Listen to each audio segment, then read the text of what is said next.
Good morning everyone, welcome to my channel. আমি শর্মিষ্ঠা। তো আশা করি আমার সব বন্ধুরা অনেক অনেক ভালো আছো। ঈশ্বরের কাছে কামনা করি আমার সব বন্ধুরা যেন অনেক বেশি হ্যাপি থাকে। তো বন্ধুরা, আজকে হচ্ছে শনিবার আর এখন ঘড়িতে বাজে ঠিক 6:15। তো শনিবারেও আমাকে খুব তাড়াতাড়ি উঠতে হয়, কারণ 7টার মধ্যে মেয়ের কম্পিউটার ক্লাস থাকে, ওকে বেরিয়ে যেতে হয়। তার আগে ওকে তো ব্রেকফাস্টটা রেডি করে দিতে হয়, তাই জন্য আমায় কিন্তু একটু আর্লি উঠতে হয়। আর আমি এখানে আগে রান্নাঘরে চলে এসেছি মেয়ের দুধ জাল দিতে, কারণ মেয়ের দুধটা ঠান্ডা হলে তবেই ওকে খেতে দিতে পারবো। ততক্ষণে আমি আমার মেথি মৌরির জলটাও খেয়ে নিলাম, আর 1 গ্লাস আমি ঢাকা দিয়ে রেখে দিলাম। মেয়েটা ঘুম থেকে উঠলেই ওকে আমি দিয়ে দেবো। তারপরে মেয়ের স্টাডি রুমে এসে সব জানলাগুলো খুলে দিলাম। আর আজ কীরকম মানে কি বলবো, রোদ, কড়কড়ের রোদ, যাকে ফাটানো রোদ উঠেছে। কে বলবে কালকে আমাদের এখানে বৃষ্টি হয়েছে? তোমাদের ওখানে কাল রাতে বৃষ্টি হয়েছে? আমাদের এখানে কিন্তু বেশ ভালোই বৃষ্টি হয়েছে না তো। আর এখন দেখো সকাল থেকে শুধু রোদের পরিমাণটা দেখো, কী পরিমাণের রোদ দেখো। এখন মনে হচ্ছে যে বেলা বাড়বে যাতে তত মনে হবে যে গরম বাড়বে। আমি দেখেছি যেদিনকার বৃষ্টি হয় না, তার পরের দিন এত পরিমাণে ভ্যাপসানো গরম ছাড়া কী বলবো। তখন মনে হয় বৃষ্টি না হওয়াই ভালো। ওই যেরকম রোদ মানে গরম আমাদের অ্যাডজাস্ট হয়ে গেছিলো, সেরকম গরমই ভালো। ওই একদিন বৃষ্টি হবে, ঠান্ডা ঠান্ডা হয়ে দেয়, তারপরে আবার সেই মাথা ফাটানোর গরম, বাপরে বাপ। আর যাই হোক, আজকে হচ্ছে স্যাটারডে, ঠিক আছে। আর তারপর ওরা সব কেউ ওঠেনি, হাজব্যান্ড তো উঠে চলে গেছে, ও তো খুব আর্লি ওঠে। তো যাই হোক, মা মেয়ে সব ঘুমাচ্ছে, ওদের ডাকতে হবে গিয়ে, কারণ আবার মেয়ের কম্পিউটার পড়া আছে। আর যদি দেরি হয়ে যায়, মানে আমার হাজব্যান্ডের কি টাইম টু টাইম, মানে 7টা তো 7:05 যেন না হয়, মানে ম্যাডামের বাড়িতে 7টাতেই ঢুকতে হবে, মানে ও এতটা ইয়ে। তো যাই হোক বাবা, যদি দেরি হয়ে যায় তাহলে প্রচণ্ড পরিমাণে বকাবকি করে, আমাকেও বকে, মেয়েকেও বকে, দুজনকেই বকে। হ্যাঁ, তুমিও লেট, তোমার মেয়েও লেট, দুজনেই লেট। তো চলো বাবা, ওই জন্য আমি তাড়াতাড়ি করে 5 মিনিট আগে ওকে রেডি করে দিই, যাতে ওর বাবা আসলেই বেরিয়ে চলে যেতে পারে। তো চলো, হ্যাঁ ডাকি, তারপর তো ওকে শিখছি, চলো। তো যাই হোক বন্ধুরা, মেয়ে কম্পিউটার ক্লাসে চলে গেছে। আর দেখবে ওই যে সকালবেলা যে তাড়াহুড়োটা থাকে, মানে মেয়ের বেরোনো, হাজব্যান্ডের বেরোনো, সেই সময় যে তালগোল পাকিয়ে যায় না, তারপরে যখন যে যার কাজে চলে যায়, তারপরে যেন আমার শান্তি হয়, তারপরে আমি শান্তিতে কাজ করতে পারি। আর আজকে আমি বাইরেটা বললাম না, শনিবার রবিবার এইটা না, আমি আউটডোরের কাজগুলো বেশি রাখি, মানে আউটিংয়ের কাজগুলো বেশি রাখি। ওই বাইরের যে জানলাগুলো আছে, তারপরে যে বাইরের যে দেওয়ালগুলো, ওগুলো ভালো করে ঝেড়ে নিলাম। আর চলে এলাম আবার বেডরুমটা ক্লিন করতে, কারণ মেয়ে চলে আসবে, আবার ধরো ওই 10টা নাগাদ ফিরে আসবে। তার আগে যদি আমি বেডরুমটা ক্লিন করে দিতে পারি, তাহলে ও এসে আবার মুখ হাত পা ধুয়ে পড়তে বসে যেতে পারবে। ওর একটা কি বলতো ব্যাড হ্যাবিট হয়ে গেছে, মানে খাটে বসে পড়া। ছোটোবেলা থেকে যেহেতু আমার একটাই ঘর ছিল, তো আমি এখন 3 বছর হলো না আমি এইটা 3তলাটা করেছি। আগে আমি একটা ঘরের মধ্যেই থাকতাম, সেখানেই পড়াশোনা, সেখানেই শোয়া বসা সব কিছু হতো। তো ওখানেই ও খাটে বসে পড়ে পড়ে ওই ছোট্ট থেকে অভ্যাস হয়ে গেছে। এখন ওকে টেবিল চেয়ার করে দেওয়া সত্ত্বেও ও সেই খাটে বসেই পড়বে। আমি, ওর বাবা, সবাই ওকে এত বকা দিই, কিন্তু কিছুতেই এই হ্যাবিটটা আমি ছাড়াতে পারছি না, জানো। তো যাই হোক, কিছু করার নেই। তো আমি দেখো এবারে এসে গেছি, সব মোটামুটি আমার ঝাড়পোছ কমপ্লিট হয়ে গেছে। এবারে আমি ঘরটা ঝাড় দেবো, ব্যাস আমার কিন্তু বেডরুমের কাজ ক্লিন, মানে একটা হেডেক নেমে গেল। আচ্ছা নিপা, তুমি আমাকে কোয়েশ্চেন করেছিলে যে আমাদের তো একটাই বেডরুম, তাহলে আমরা সবাই মিলে কোথায় শুই। তো যাই হোক, এটা কিউরিওসিটি জাগেই, কিন্তু যেহেতু এটা একটু পার্সোনাল কোয়েশ্চেন, তাও আমি তোমাকে বলছি, কারণ তোমার মনে জেগেছে, তাও তোমাকে আমি বলছি। এই যে সোফা কাম বেডটা দেখছো, এটাকে যদি তুমি টেনে নাও, এটাকে বেড হিসাবেও তুমি ইউজ করতে পারো। এখানে 3জন ইজিলি শুয়ে পড়তে পারবে, ঠিক আছে। আমার বাড়িতে যদি কোনো লোকজন আসে, আমি কিন্তু এই সোফা কাম বেডটাকে বেড হিসাবে ইউজ করি, এখানে আমরা 3জন ইজিলি শুয়ে পড়তে পারি। আর আমরা ছোটোবেলা থেকে, আমি, আমার মেয়ে, আমার হাজব্যান্ড, সব আমরা একটা খাটেই শুয়ে থাকি। ওই যে বললাম, অভ্যাস হয়ে গেছে, এখন আমি মেয়েকে আলাদা করতে পারিনি। যদিও তোমরা অনেকে হয়তো বলবে এটা ঠিক না, ভুল, কিন্তু কিছু করার নেই, ঠিক আছে। এই এত বছর হয়ে গেছে, আর আশা করি কোনো প্রবলেম হচ্ছে না, আর হবেও না, ঠাকুরের ইচ্ছায়। আর যখন খুব গরম থাকে, তখন আমাদের একটাই বেডরুম, ওই এসিতেই সবাই, তখন আমরা এক জায়গায় অ্যাডজাস্ট করে শুয়ে পড়ি। সবচেয়ে বড় কথা কী জানো, জীবনে চলতে গেলে অ্যাডজাস্টমেন্টের একটু দরকার পড়ে। তুমি যদি অ্যাডজাস্ট করতে পারো, তুমি একটা ঘরের মধ্যেও মানুষ 10 জন কাটিয়ে দিতে পারে। দিল্লিতে এমন এমন জায়গা আছে যেখানে একটা ঘরের মধ্যে, মানে বেডের ওপর বেড, তার ওপর বেড, তোমরা হয়তো জানো, সেখানে হয়তো 20 জন মেম্বার একটা ঘরের মধ্যে থাকে। ওই যে বললাম অ্যাডজাস্টমেন্ট। তো আশা করি তোমাকে আমি তোমার কোয়েশ্চেনের আনসারটা দিতে পারলাম বন্ধু। তো বন্ধুরা, আমার সব মোটামুটি ক্লিন হয়ে গেছে। আর এইবারে সকাল সকাল হাজব্যান্ড নিয়ে এসেছি একটা নারকোল। ওর অনেক দিন ধরে ইচ্ছা হচ্ছে নারকেলের টক খাওয়া। অ্যাকচুয়ালি এটা হচ্ছে আমি নিজেও জানতাম না, সত্যি কথা বলতে গেলে আমি নিজেও কোনোদিন বাপের বাড়িতে এই খাবারটা খাইনি যে নারকেলেরও টক হয় মুসুর ডালের বড়া দিয়ে। আমি কিন্তু শ্বশুরবাড়িতে এসে আমার শাশুড়ি মা আমাকে প্রথম খাইয়েছিল যখন, তখন আমি বুঝতে পেরেছিলাম যে এটা এরকমও রান্না করা যায়। আমি অনেকবার বলেছি যে আমার শাশুড়ি মা এমন এমন রান্না করে দেবে যার হয়তো জীবনে হয়তো তোমরা খাওইনি বা মানে ভাবতেও পারবে না যে এটা দিয়ে এটা হয়। ভীষণ ভালো এক্সপেরিমেন্ট করতে পারে, বলতে পারো রান্নার কিছুটা আমি কিন্তু ওনার থেকেও শিখেছি। তো যাই হোক, আমারও ইচ্ছা শক্তি ছিল শেখার, তাই হয়তো আমি শিখতে পেরেছি। তো ওখানে আমার নারকেল কুড়াটা হয়ে গেল, তো ভাবলাম যখন নারকেলটা কুড়ে নিলাম তো একেবারে বসেই আছি যখন, তখন সবজিটাও কেটে নিই। তো এখানে আমি 5 রকম 5 মিশালি সবজি কেটেছি, আর ওখানে কি বলে আমড়াটাও কেটে নিয়েছি। কালো পড়ে এসছে দেখো, পুরো কালো হয়ে গেছে। মা, ছাদে কিন্তু অনেক জামা কাপড় রয়েছে, আর আমি পাপোশগুলো তুলিনি। কালকে কি হয়েছে জানো, পুরো এই পাপোশটা আমার পুরো ভিজে জাপ হয়ে গেছে, ঝাঁটা ফাটা সব, মানে তুলতে তুলতেই সব ভিজে গেছে। ওই দেখো এখানে একটা কি সুন্দর ফুল, দেখো কি মিষ্টি দেখতে না ফুলটা। এইটা অন্য গাছ কিন্তু, হ্যাঁ দেখো কোথা থেকে কোন গাছে কি হয়ে যাচ্ছে কে জানে। এইটা 9 o'clock জানো তো। আর এইটা কিন্তু কি বলে, নামটাও ভুলে যাই, পেটে আসে মুখে আসে না। কি সুন্দর সুন্দর লাল লাল দেখো স্টার ফুলগুলো ভর্তি হয়ে থাকে। তো চলো আমি না আগে পাপোশগুলো তুলে নিই। আর দেখেছো পুরো আকাশ দেখো, দেখাতে পাচ্ছি পুরো কালো হয়ে গেছে, জানি না বৃষ্টি হবে কি না। আর যদি বৃষ্টি না হয়, যে গুমসানি গরমটা ছাড়ছে না, আর ভালো লাগছে না। তুলবো কি না ভাবছি মা, তুলবো কি না ভাবছি, তুলবো তুলেই নি। আবার ঝমঝমিয়ে বৃষ্টি আসলে সব ভিজে যাবে। তার ক্যামেরাটা অফ করি, হ্যাঁ তারপরে তুলে নিই। তো এখন আমি ছাদে চলে এসেছি বন্ধুরা ফুলগুলোকে তুলতে, মানে ঠাকুর পুজোর ফুলগুলোকে তুলতে এসেছি। কেন বলতো, এরপর যখন বৃষ্টি, কালকে যেমন বৃষ্টিতে না ফুলগুলো এমনভাবে নেতিয়ে গেছিলো আসনে দেওয়াই যাচ্ছিলো, মানে ঠাকুরের পায়ে দেওয়াই যাচ্ছিলো না। তো ভাবলাম বৃষ্টি আসার আগে আমি ফুলগুলোকে তুলে নিই, আর একেবারে যাওয়ার সময় জামা কাপড় যেগুলো শুকিয়ে গেছে সেইগুলোকেও তুলে নেবো। বলতে না বলতে আমি ফুলগুলো সব, বিশেষ করে সব ফুল তুলতেও পারিনি, এমন হুড়মুড়িয়ে বৃষ্টি এলো। আমার মোবাইলটাও আমি স্ট্যান্ড থেকে খুলতে পারলাম না, পুরো মোবাইল গেল ভিজে, জামা কাপড় ভিজে গেল, আমিও তো পুরো ভিজে স্নান। জানি না আমার মোবাইলটার কি অবস্থা হবে, মানে বুক ধরপড় করেই যাচ্ছে যে ঠাকুর আমার মোবাইলটা যেন কিছু না হয়। এই একটা মোবাইলের ওপর আমি সব কিছু করি, বিশ্বাস করো। আর এমন কিছু দামিও আমার মোবাইলটা নয়, তার মধ্যে ডিস্টার্বও করছে, মানে লাইট না আপ ডাউন করছে। আর দেখো তারপরে চলে এলাম এবার ব্রেকফাস্টটা করতে। একটু দেরি হয়ে গেছে ব্রেকফাস্টটা করতে, বাট আমি ব্রেকফাস্ট কিন্তু একদম স্কিপ করি না। তো ব্রেকফাস্টটা করে নিয়েই কিন্তু 5 মিশালি তরকারি। তো এর মধ্যে কি কি নিয়েছি একবার বলি। আলু আছে, কাঁকরোল আছে, বরবটি আছে, বেগুন আছে, আচ্ছা আর কি আছে, ক্যাপসিকাম আছে, মূলো আছে। কত রকম হলো, কাঁকরোল, বেগুন, আলু, মূলো, ক্যাপসিকাম, আর কি দিলাম ভুলে গেলাম, মোটামুটি 5 রকম আছে। এই দিয়ে আমি আজকে তরকারি করবো। আগের দিন করেছিলাম, হাজবেন্ডের ভীষণ ভালো লেগেছিল, শুধু মূলোটা ছিল না বলে দিতে পারিনি। আর এর মধ্যে আমি না কালো জিরা ফোড়ন দিচ্ছি, অনেকে 5 ফোড়নও দিতে পারি, তাই আমি কালো জিরাটা দিচ্ছি। ঠিক আছে, গরমই হয়ে গেছে, ব্যাস এবারে আমি দিয়ে দেবো। চলো, এই গায়ে ছিটে আছে না, এই সমস্যা। হাতে না পুরো ফোসকা, দেখো হাতে পুরো তেল, দেখো হাতে তেল পড়লে, গরম তেল, মানে এটা মোটামুটি ফোসকা পড়ে যাবে, সারা হাতে শুধু ফোসকায় ভর্তি। আগে চলো মুসুর ডালটা বেটে নিই, তারপর তোমাদের সাথে আমি শেয়ার করবো যে আমি আজকে কী রেসিপি করবো। ঠিক আছে, দাঁড়াও।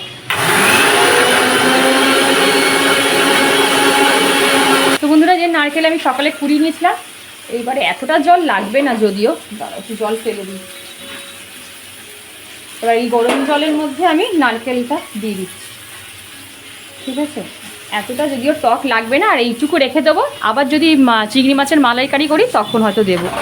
আর এটার মধ্যে একটু ভিজুক, তারপরে আমি নারকেলের দুধটা টকটা করে খাইয়েছিল, তখন আমি না ভাবছিলাম খাবো কি খাবো না, খাবো কি খাবো না। তারপর যখন খেলাম, বিশ্বাস করো আমি তো পুরো ফিদা হয়ে গেলাম। আর আমি শাশুড়ি মাকে প্রায় বলতাম, মা আজকে ওই টকটা করবে, মা আজকে ওই নারকেলের টকটা করবো, কিন্তু মা করে দিত, মানে আমার শাশুড়ি মা করে দিত। তারপরে যখন আমি বাপের বাড়িতে যেতাম, এইবারে কী করতাম, আমার বাপের বাড়িতে এই জিনিসটা খাইনি কোনোদিন, আমরা অন্যরকম টক খেয়েছি, কিন্তু এই টকটা খাইনি। তখন আমি আমার মা বাবাকে না এরকম টক করে খাওয়াতাম। আর বাবা মা দুজনেই বলতো বাহ কী সুন্দর হয়েছে, তো বেশ নতুনত্ব তো। এইবারে যখনই আমি বাপের বাড়ি যেতাম তখনই আমার মা বাবা আর আমার ঠাকুমা বলতো এই করে খাওয়াতো, সেই নারকেলের টকটা খাওয়াতো মা, না তুই খুব সুন্দর করিস। তো যাই হোক বন্ধুরা, সেসব দিনের কথা যখন রান্না করি না, আর এইসব পুরনো দিনের কথা মনে পড়ে যায়। আর এদিকে দেখো কথা বলতে বলতে আমার 5 মিশালি তরকারিটা হয়েও গেছে। নামানোর আগে একটু সর্ষে পোস্ত বাটা দিয়ে কিন্তু নামিয়ে নিয়েছিলাম। বন্ধুরা, আমি আজকে যে তোমাদের রেসিপিটা মানে নারকেলের টকের রেসিপিটা শেয়ার করব না, তোমরা প্লিজ আমার কথা শুনে একবার ট্রাই করবে। আর ট্রাই করার পর তোমাদের বাড়ির লোকরা খেয়ে কী বললো অবশ্যই কিন্তু আমাকে কমেন্ট করে জানাবে, হ্যাঁ। আর এখানে দেখো ঝটপট করে কিন্তু আমি ডালের বড়াগুলো করে নিলাম। আর এখানে দেখো গরম জলে যে নারকেলটাকে আমি ভিজিয়ে রেখেছিলাম তার দুধটাও কিন্তু আমি বার করে নিয়েছি। আর এখানে ডালের বড়াগুলো রেডি হয়ে গেছে। তো চলো এইবারে আমি তোমাদের সাথে কিন্তু রেসিপিটা শেয়ার করব। বন্ধুরা, নারকেলের দুধের টক করার জন্য আমি এখানে কালো সর্ষে ফোড়ন দিলাম, আর দেবো একটা শুকনো লঙ্কা। এইটা হোক ফোড়নটা, তারপরে আমি আমড়াটা ছাড়বো। আমড়া দিয়ে কিন্তু টকটা হবে, ঠিক আছে বন্ধুরা। আমার ফোড়নটা কিন্তু হয়ে গেছে। এইবার যে আমড়াটা কেটেছিলাম সেটা দিয়ে দিলাম। এবারে দেখো আমি কিন্তু এখানে 5টা থেকে 6খানা আমড়া স্লাইস করে কেটে নিয়েছি, তার উপর দিলাম নুন। আর আমি বারবার বলছি বন্ধুরা, মিষ্টিটা একটু বুঝে শুনে দেবে, কারণ আমরা যেমন এটা টক মিষ্টি খেতে ভালোবাসি, ঠিক আছে, মানে মিষ্টিটা একটু বেশি দিলে না খেতে খুব টেস্ট হয়, তোমরা করে দেখবে। আর তার মধ্যে সামান্য একটু হলুদ, ব্যাস, আর কিন্তু কিচ্ছু দেবে না। এইবারে একটু ঢাকা দিয়ে রাখো। তো এই তো বন্ধুরা, এই যে নারকেলের দুধটা পুরো বার করা হয়ে গেছে। এইবারে দেখো আমড়াটাও মোটামুটি ঘেটে দিয়েছি, ব্যাস। এইবারে আমি নারকেলের দুধটা দিয়ে দিলাম, দিয়ে এইবারে যে ডালের বড়াটা করেছিলাম এমনি ছেড়ে দিলাম। এর মধ্যে তোমরা ছোটো ছোটো করে ঢ্যাঁড়স কেটেও কিন্তু গুঁড়ো গুঁড়ো করে দিতে পারো, সেটাও দেওয়া যায়, ঢ্যাঁড়স দিয়েও করা যায়, কিন্তু আমড়া দিয়েই টকটা হয়, ঠিক আছে। চলো এবার ঢাকা থাক, ফুটুক, তারপর নামাবো। বন্ধুরা, এর মধ্যে ভুল করেও কিন্তু জল অ্যাড করবে না, তাহলে কিন্তু পুরো জলসা জলসা খেতে হবে। যেটুকু দুধ বেরোবে নারকেল চিপে সেইটুকু দুধেই কিন্তু টকটাক করবে।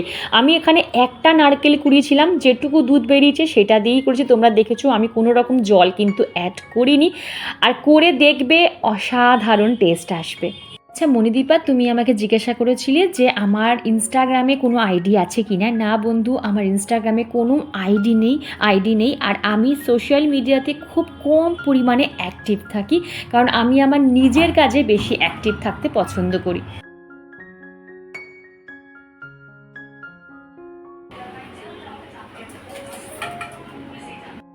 তো বন্ধুরা, টকটা আমার রেডি। আর এই দেখো টকটার লুক, একদম দেখেছো, গাঢ়ও না পাতলাও না, এই হচ্ছে টক, ঠিক আছে। এই দেখো টক। আজকে আমাকে যে যে বন্ধু কমেন্ট করেছিল একবার নামটা বলে দিই। Sakina, Hira lifestyle gallery, Soma Banerjee, Sharmila daily life, Manidipa, তপতিদি, নমিতা, কণিকা, সৌমেন সামন্ত আইডি থেকে, টিনা চ্যাটার্জি, আর হচ্ছে Sharmistha Bhattacharya, Nipa, Deep pen, talks blog, my simple village life, Aditi, Riya, Jinia, তো ও হ্যাঁ বিথিকা, শ্রী বিশ্বাস, অপর্ণা, মোটামুটি আমার যে কটার নাম মনে পড়লো আমি কিন্তু সবার নামটাই আজকে বললাম বন্ধু। শনিবারের একদম সিম্পল মেনু দেখিয়ে দিই। এই হচ্ছে আমার বড়া দিয়ে নারকেল দিয়ে টক, অসাধারণ খেতে, একবার করে দেখবে। এটা হচ্ছে মেয়ের মাছের ঝাল, আচ্ছা এটা কিন্তু মা করেছে, ঠিক আছে। আর এটা হচ্ছে 5 মিশালি তরকারি, আর হচ্ছে মুসুর ডাল আর ভাত। আর মুগের ডালও কিছুটা আছে। মুসুর ডালটা যেহেতু ওর বড়াটা খাবে, কিন্তু মুসুর ডালটা ওকে দেবো না, ও মুগের ডাল খাবে, কারণ দুটো খেলে আবার সমস্যা হয়ে যাবে। কিন্তু কিছু করার নেই, এটা তো মুসুর ডাল দিয়েই করতে হয় বলে করলাম, যদিও উচিত না। তো চলো অল্প করে খাবে, মানে বড়াটা না খেলেও ঝোলটা খাবে, গ্রেভিটা খাবে, আর ডালটা মুগের ডাল আছে। তো এই হচ্ছে আমাদের লাঞ্চ মেনু স্যাটারডে। চলো এবার আমি মুখে প্যাক মাখবো, স্নান করবো, তারপর পুজো করবো, তারপর আবার ফিরছি। ওম নমঃ শিবায়, ওম নমঃ শিবায়, ওম নমঃ শিবায়, ওম নমঃ শিবায়। তুলসী তুলসী নারায়ণ, তুলসী বৃন্দাবন, তুলসী তুলসী নারায়ণ, তুলসী বৃন্দাবন, তুলসী তুলসী নারায়ণ, তুলসী বৃন্দাবন, তুলসী তুলসী নারায়ণ, তুলসী বৃন্দাবন। গুড ইভিনিং বন্ধুরা, এখন ঘড়িতে বাজে ডট 5:30 আর এখন আমি হাজব্যান্ডকে করে দিলাম চা আর আমিও করে নিলাম 1 কাপ চা।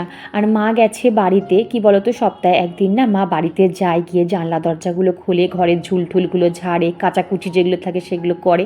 ওই জন্য সপ্তাহে একদিন কিন্তু মাকে যেতেই হয়। আর আমি খুব তাড়াতাড়ি করে দেখো সন্ধ্যের কাজগুলো কমপ্লিট করার চেষ্টা করছি, কারণ আজকে তো মা নেই। আর আমি যখন এডিট করতে বসি তখন পুরোটাই মা সামলায়, আমাকে কিন্তু এতটুকুও বিরক্ত করে না। তো যাই হোক, এগুলো তো আমাকে আজকে করতেই হবে, তারপরে আমাকে এডিটেও বসতে হবে। আজকে মোটামুটি সারা দুপুর ধরে এখানে বৃষ্টি হয়েছে, রাস্তাঘাট পুরো ভিজে, দেখেছো। আজকে আর ছাদে যায়নি, জানো তো, মাও নেই তো, আর একা একা ছাদে যায়নি, মা গেছে বাড়িতে, আর একা একা ভালোও লাগছে না। থাক, আর যাবো না, গাছে তো জল দেওয়ার নেই। আজ কোনো জামা কাপড়ও মোটামুটি ছাদিনি, সবই নিচে রয়েছে, নিচে এদিক ওদিক করে মেলা রয়েছে। আজকে আর তোমার দেখাতে পারবো না, আমার ঘর যা হয়ে রয়েছে, পুরো চারদিক এক হাঁটু হয়ে রয়েছে। শুধু রান্নাঘরটা মানে সন্ধ্যের আগে সব বাসন টাসনগুলো তুলে একদম কাউন্টার টেবিলটা ফাঁকা করে নিলাম, আর ওটা আমার শুধু চায়ের কাপটা রয়েছে, আর এখানে বোতল ভরা ব্যাস। ঠিক আছে, তো এবারে চলো মেয়েকে খাওয়াবো, সন্ধে দেবো, তারপরে দেখি কী করি।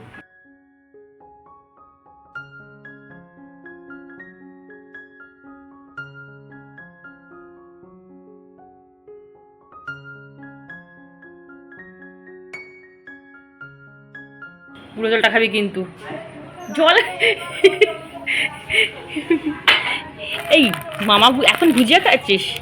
এইগুলো আমরা আমি খাবো না, দাঁড়া মামা, এইগুলো আমরাও খেতাম ছোটবেলায়, আমাদের নাম ছিল মামা ভুজিয়া। আর এটা কি নাম মাম্পা এখন করেছে?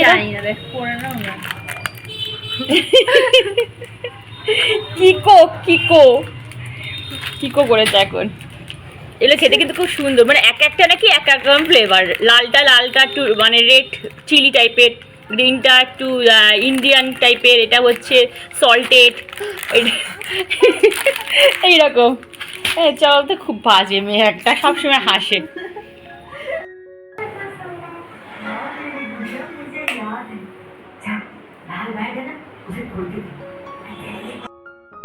দেখো ঠিক মাছগুলো চলে এসেছে, এইটা খেতে দেওয়া হয়, ঠিক চলে এসেছে।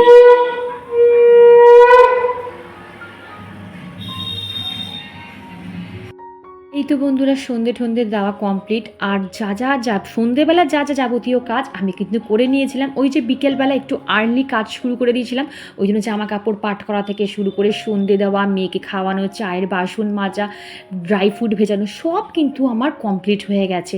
আর এখন আমি বসবো এই মাছগুলো খেতে দিয়ে, তারপরে কিন্তু আমি বসবো এডিটে। এখন ঘড়িতে বাজে ডট 7:30, ঠিক আছে। তো তোমাদের একটা হাসির কথা বলি, সেটা হচ্ছে তোমরাও হয়তো হাসতে হাসতে মানে তোমাদেরও অবস্থা খারাপ হয়ে যাবে।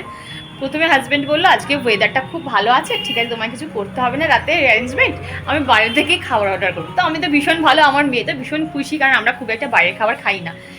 তো বললো প্রথমে মাম্পা কি বললো, প্রথমে বললো বিরিয়ানি। তো ঠিক আছে, তারপর বললো থাক বিরিয়ানি খাওয়ার দরকার নেই, পরোটা আনি, আর একটা আছে কিছু কি কাবাব, একটা মানে পরোটা দিয়ে কাবাব। তাই বললাম যে এত স্পাইসি খাবো, খেতে ইচ্ছাও করে না, আমরা না খেয়ে খেয়ে না এমন অভ্যাস হয়ে গেছে, স্পাইসি খাবার হজমই হয় না। তো আবার বলছে ঠিক আছে তাহলে একটা কাজ করি, রুমালি রুটি আনি। বললাম তো আবার খুব ভালো, তো রুমালি রুটি আনো, কী দিয়ে খাবো? বলছে কেন তুমি ঘরে ডিম কষা করো, আমি রুমালি রুটি আনি। আমি বললাম না আমি কিছু করতেই পারবো না, আজ যখন আমার ছুটি দিয়েছো তখন আমি কিচ্ছু করতে পারবো না। তো মাম্পা বাবা কিন্তু বললো যে রুমালি রুটি আর ডিম কষা, তুই কি করবি? না একদম এটা খেতে পারবো না আমি। কেন খা না? তো এই হচ্ছে ব্যাপার। তো এখনও আমি জানি না যে আলটিমেট আমাদের ডিনার কি হবে, বাইরে থেকে আসবে না আমায় ঘরে করতে হবে, আমি জানি না বন্ধুরা। আর আমি বারবার এডিট করছি আর এই করছি সেই করছি, যাই হোক। তো চলো দেখা যাক লাস্টে কি হয়। আর ভিডিওটা আজকে আমি এখানেই এন্ড করছি। ভিডিওর কোনো অংশ যদি ভালো লাগে তো প্লিজ চ্যানেলটা সাবস্ক্রাইব করে পাশে দেখো, লাইক করে শেয়ার করো, আর কমেন্ট করতে কিন্তু একদম ভুলো না। আজকে এইটুকুই, টাটা।